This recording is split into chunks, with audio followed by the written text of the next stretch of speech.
আজ international coffee day. আর জানেন তো বাংলাদেশে সবচেয়ে প্রিয় কফি নেসক্যাফে। তাই আমার ও নেসক্যাফের পক্ষ থেকে সবাইকে জানাচ্ছি ইন্টারন্যাশনাল কফি ডের শুভেচ্ছা। স্বাগত দীপ্ত সন্ধ্যা সংবাদে, সাথে রয়েছে দোলা ডলরেস। শুরুতেই জানাবো সংবাদ শিরোনাম। আওয়ামী লীগের কার্যক্রমে নিষেধাজ্ঞা প্রত্যাহারের সম্ভাবনা নেই বললেন আইন উপদেষ্টা। গাজা ইসরায়েলি হামলায় আরও ৫৯ জন ফিলিস্তিনি নিহত, প্রাণহানি ছাড়ালো ৬৬,০০০। পিসিবি নির্বাচন থেকে সরে গেলেন সাবেক অধিনায়ক তামিম ইকবাল, মনোনয়ন প্রত্যাহার।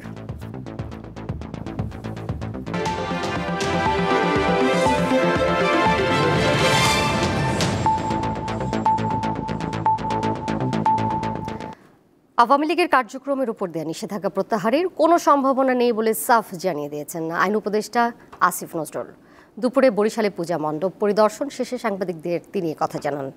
আসিফ নজরুল বলেন, কোনো দলের কার্যক্রম নিষিদ্ধ করা হলে তা স্থায়ী না অস্থায়ী এ ধরনের প্রশ্ন থাকে, কিন্তু আওয়ামী লীগের কার্যক্রমের ওপর দেওয়া নিষেধাজ্ঞা উঠিয়ে নেওয়া হবে এরকম কোনো সম্ভাবনা দেখছেন না বলে জানান তিনি। আইন উপদেষ্টা বলেন, ফেব্রুয়ারির প্রথমার্ধেই নির্বাচন অনুষ্ঠিত হবে। অশান্ত পাহাড় প্রসঙ্গেও তিনি বলেন, যারা পাহাড়কে অশান্ত করবে তাদের বিরুদ্ধে ব্যবস্থা নেবে সরকার।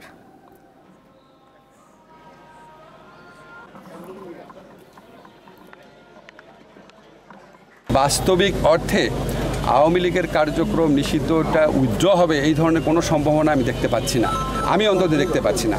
বরং আমি যেটুক জানি যে আমাদের আন্তর্জাতিক অপরাধ আদালতে যে প্রসিকিউশন টিম আছে সেই টিমের পক্ষ থেকে সংগঠন হিসাবে আওয়ামী লীগের বিচার চাওয়ার একটা পদক্ষেপ বরং নেওয়া হচ্ছে।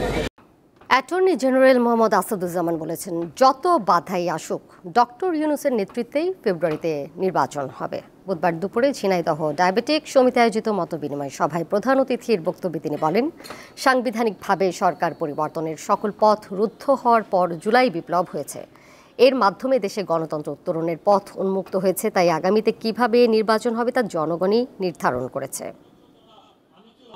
যত ব্যারিকেড আসুক, সেই পথে যত রকম কাটা ছিটানো হোক না কেন, সমস্ত বাধার প্রাচীর উত্তরে বাংলাদেশের মানুষ আগামী ফেব্রুয়ারিতে নির্বাচনের মাঠে ভোট দিতে যাবে, এর কোনো ব্যত্যয় হবে না। এই নির্বাচনকে ভণ্ডুল করতে, বাংলাদেশের গণতন্ত্র উত্তরণের পথে বাধা হয়ে দাঁড়াতে এসে যদি কোনো খুনি গোষ্ঠী সামনে দাঁড়ায়, আমাদের বাংলাদেশের জনগণ তার সমুচিত জবাব দেবে আইনসঙ্গতভাবেই।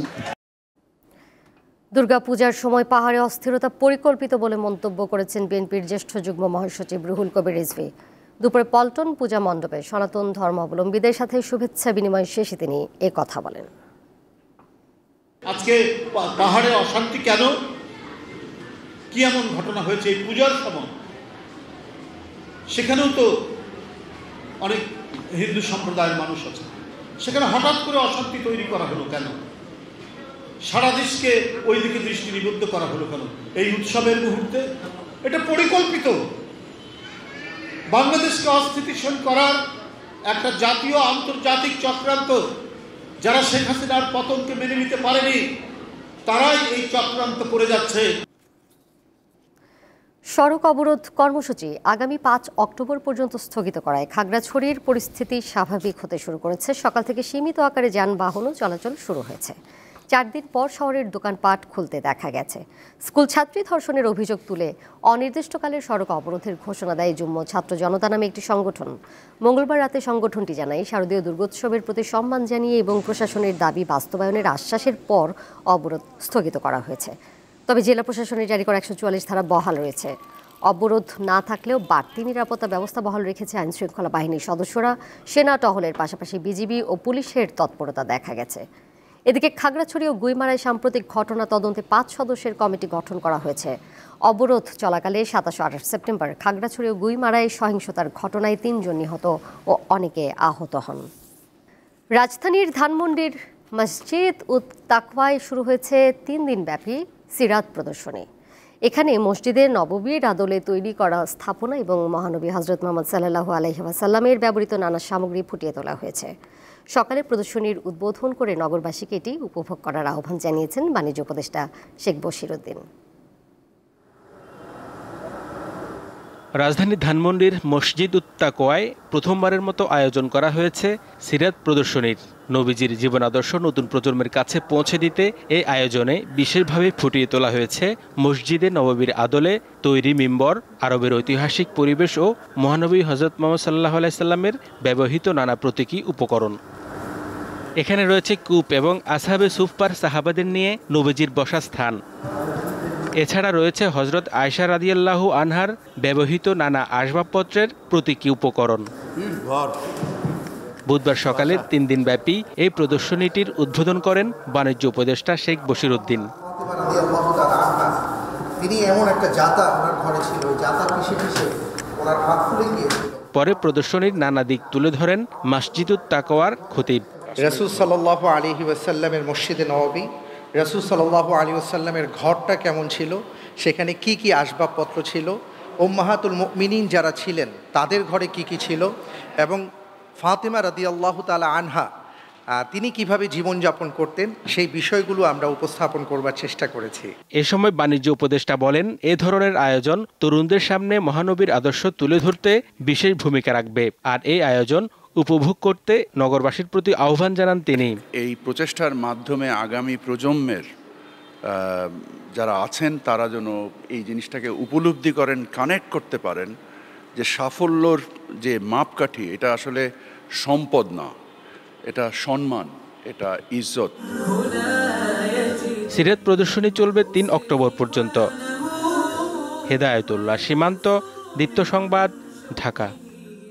দুর্গাপূজার মণ্ডপে মণ্ডপে প্রাণের উৎসবে ভক্তদের মাঝে এখন বিষাদের সুর। রাত পোহালে কৈলাসে ফিরে যাবেন দেবী দুর্গা। তাই সনাতন ধর্মাবলম্বীদের মহানবমীর আনুষ্ঠানিকতার মাঝে প্রার্থনার সময় অশ্রুসিক্ত হয়ে ওঠে ভক্তকুল।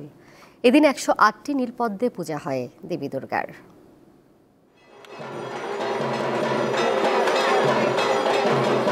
মঙ্গলদ্বীপ জেলে অন্ধকারে দুচোখ আলোয় ভরো প্রভু। দুর্গাপূজার মহানবমীতে সেই অমঙ্গলের অন্ধকার দূর করতে 108টি মাটির মঙ্গল প্রদীপ জ্বালিয়ে ও একই সংখ্যক পদ্মফুল নিবেদন করা হয় দেবীর চরণে।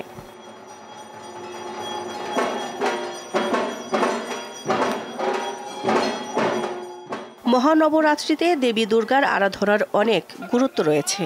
যদিও সারা বছর ধরে যে উৎসবের জন্য অপেক্ষা করা হয় তার বিদায় ঘণ্টা বাজিয়ে দেয় এই নবমী নিশি। তাই নবমী নিশিকে সবাই ধরে রাখতে আকুতি জানায়। বাজতে থাকে একটাই সুর, ওরে নবমী নিশি না হইও রে অবসান। মায়ের আগমনে যেমন খুশি থাকি, ঠিক তেমনি মায়ের বিদায়ের বেলায় ওরকম মনের ভিতরে একটা দুঃখ থাকে, কিন্তু তারপরও মা নিজের বাড়ি আবার চলে যাচ্ছে, ওটাও একটা আনন্দ। কোনো ধরনের অপ্রীতিকর কোনো ধরনের ঘটনা ঘটেনি, এর জন্য বর্তমান সরকারকে অনেক অনেক ধন্যবাদ। আর মন্দিরের সমস্ত পরিবেশ খুবই দারুণ। বিদায় ঘন্টা বাজছে কালকে, এর জন্য একটু মন খারাপ লাগছে। দশমীর আগের দিনটিতে বিশেষ কোনো পর্ব না থাকলেও সকালে তর্পণে দুর্গার মহাস্নান হয়, সেই সঙ্গে পূজা চলে ষোড়শ উপাচারে। স্বর্গের যত দেবতারা আছেন মা সহ সকলকে নিয়ে পূজা করেছেন। তাই আমাদের আজকে 16 কলায় পূর্ণ পূজা, আমাদের আজকে 16 কলায় পূর্ণ শান্তি, আমাদের সমস্ত আপদ বিপদ থেকে মুক্তি। এবার পূজা উদযাপনে এখন পর্যন্ত কোনো অপ্রীতিকর ঘটনা ঘটেনি। নির্বিঘ্নেই দশমীর মধ্য দিয়ে শেষ হবে আনুষ্ঠানিকতা, এমনটাই আশা ভক্তদের। সামগ্রিকভাবে এখন পর্যন্ত সারা বাংলাদেশে বড় মাত্রায় কোনো দুর্ঘটনা ঘটে, বড় মাত্রায়। কালকে দশমীর একটা ব্যাপার থাকে, বিসর্জন, সেই জায়গায় সরকারকে বলবো আরেকটু সচেতন থাকার জন্য। সনাতন ধর্মাবলম্বীদের বিশ্বাস, মানুষের মনের অসুরিক প্রবৃত্তি, কাম, ক্রোধ, হিংসা, লালসা বিসর্জন দেয়াই মূলত দশমীর মূল তাৎপর্য। বৃহস্পতিবার বিজয়া দশমীতে প্রতিমা বিসর্জনের মধ্য দিয়ে দেবী দুর্গাকে বিদায় জানাবেন হিন্দু সম্প্রদায়। দিলশা দেনি, দীপ্ত সংবাদ, ঢাকা। দুর্গাপূজার মহানবমীর আরও খবর জানবো। এই মুহূর্তে নারায়ণগঞ্জ থেকে যুক্ত হচ্ছেন সহকর্মী গৌতম সাহা। গৌতম, মহানবমীতে এই মুহূর্তে মণ্ডপে কি আচার আনুষ্ঠানিকতা চলছে জানাবেন, ভক্তরা কি বলছেন?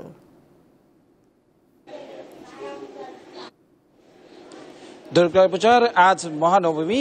এখন সন্ধ্যায় মণ্ডপে মণ্ডপ চলেছে মহা আরতি। দেবী দুর্গার নিবেদন করে আরতি করা হচ্ছে। ডাক ঢোল শঙ্খ কাজর বাজিয়ে তারা কিন্তু উলুধ্বনি দিয়ে দেবী দুর্গার কিন্তু আরতি করছেন। এর আগে কিন্তু সকালে আমরা যে বিষয়টি দেখেছি, দেবী দুর্গাকে নবমীর বিহিত পূজা এবং মহাস্নান এবং দেবী দুর্গার নিবেদন করে 108টি প্রদীপ প্রজ্বলন করা হয়েছে এবং তার পায়ে কিন্তু 108টি নীল পদ্ম কিন্তু নিবেদন করা হয়েছে। যে বিষয়টি আমরা জানতে পেরেছি, ষোড়শ উপচারে এই পূজাটি করা হয় এবং সেই উপচারে পূজাটি করে বিভিন্ন মন্ত্র পাঠ করে বেল ফুল পাতা কিন্তু আজও কিন্তু পূজা শেষে ভক্তরা কিন্তু এখানে অঞ্জলি নিয়েছেন, দেবী দুর্গার কাছে বিভিন্ন প্রার্থনা করেছেন। তবে আজ যেহেতু দুর্গাপূজার চতুর্থ দিন এবং এই সাথে কিন্তু হিন্দু ধর্মাবলম্বীদের মনে এক ধরনের ভরাকান্ত হয়ে ওঠে যে আজ দেবী দুর্গাকে মন ভরে দেখার দিন, যে বিষয়টি আমরা জানতে পেরেছি এবং তারা কিন্তু আজ শেষ দেখা মাকে দেখবেন এবং সেই সাথে কিন্তু বিজয়ের সুর কিন্তু বেজে উঠবে। আজ নবমী শেষে কিন্তু আগামীকালেই কৈলাস থেকে মর্তে এসেছিলেন, মর্তে থেকে কৈলাস চলে যাবেন, যে বিষয়টি আমরা শাস্ত্রমতে জানতে পেরেছি। এবার কিন্তু দেবী দুর্গা দোলায় চড়ে কিন্তু তার গন্তব্যে যাবেন, যে বিষয়টি জানতে পেরেছি।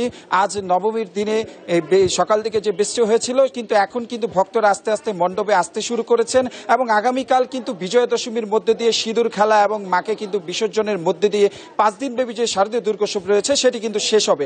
এই ছিল আসলে আমার কাছে মহানবমীর এখন পর্যন্ত সর্বশেষ।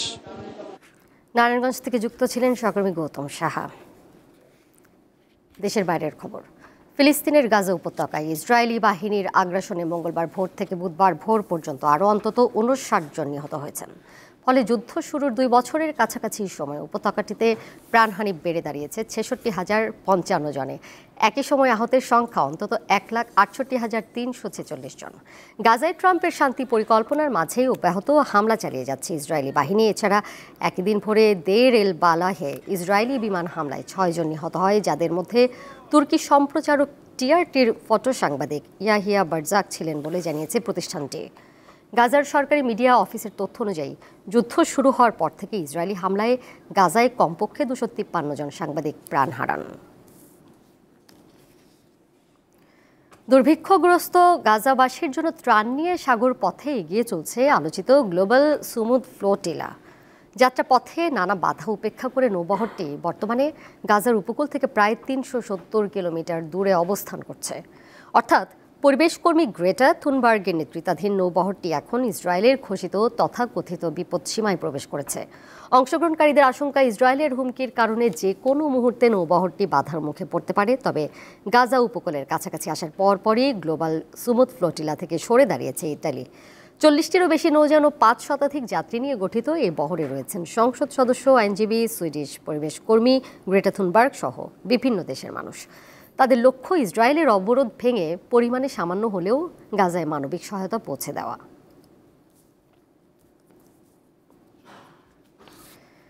বিসিবি নির্বাচন থেকে সরে দাঁড়ালেন জাতীয় দলের সাবেক অধিনায়ক তামিম ইকবাল। সকাল 10:15টার দিকে মিরপুর স্টেডিয়ামে গিয়ে মনোনয়নপত্র প্রত্যাহার করেন তিনি। একসময় বোর্ডের সাধারণ পরিচালক হিসেবে কাজ করার আগ্রহ প্রকাশ করেছিলেন তামিম, বিশেষ করে ক্রিকেট অপারেশনে মনোযোগ দিতে চেয়েছিলেন। তবে এখন নিজ থেকেই সরে দাঁড়ালেন। সরকারি হস্তক্ষেপের অভিযোগে বিসিবি নির্বাচন বয়কট করেছে তামিম ইকবালের নেতৃত্বাধীন 12 থেকে 13টি ক্লাব। এর আগে দুর্নীতি দমন কমিশনের তদন্তে নাম উঠে আসা 15টি ক্লাব এই নির্বাচনে অংশ নিতে পারবে না বলে 30 সেপ্টেম্বর নির্দেশনা দেয় হাইকোর্ট। এর মধ্যে তামিম ইকবালের সংশ্লিষ্ট ক্লাবও ছিল। 6 অক্টোবর বিসিবি নির্বাচন হওয়ার কথা রয়েছে। শেষ করব দীপ্ত সন্ধ্যার সংবাদ, যাবার আগে শিরোনামগুলো জানিয়ে দেব আরও একবার। আওয়ামী লীগের কার্যক্রমে নিষেধাজ্ঞা প্রত্যাহারের সম্ভাবনা নেই বললেন আইন উপদেষ্টা। গাজা ইসরায়েলি হামলায় আরও 59 জন ফিলিস্তিনি নিহত, প্রাণহানি ছাড়ালো 66,000। বিসিবি নির্বাচন থেকে সরে গেলেন সাবেক অধিনায়ক তামিম ইকবাল, মনোনয়ন প্রত্যাহার।